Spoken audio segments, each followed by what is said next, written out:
My dad, like I said, when we lived in L.A., he was a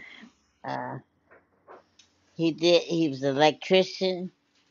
Yeah, then he owned it. Then he decided that he wanted to have his own store.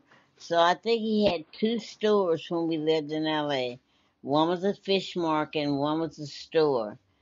And my dad was always meet people.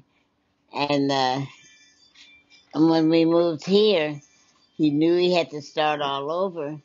So he got in because Bakersfield was all out there in the country was nothing but farms and different things. So he got a chance to meet a lot of the people, and so that's how he became a foreman of them picking cotton. He was a contract. He would contract men and women, whoever to come. He'd go to the bosses and to whoever owned the land and whoever cotton it was.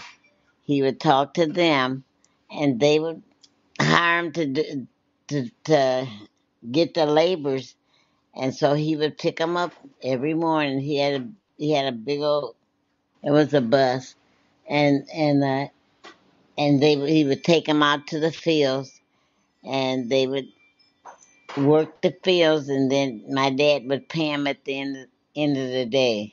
And he loved doing that. Then he decided he it was no ice house here.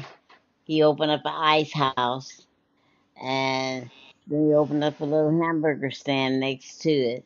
And then he decided that he would open up a fish market because nobody here, uh, there was no fish here, so he opened up a fish market. He would order the fish on Brundage Lane. He did that until he died, didn't he? But he always tried to encourage us to go on to college, uh, get you a good education,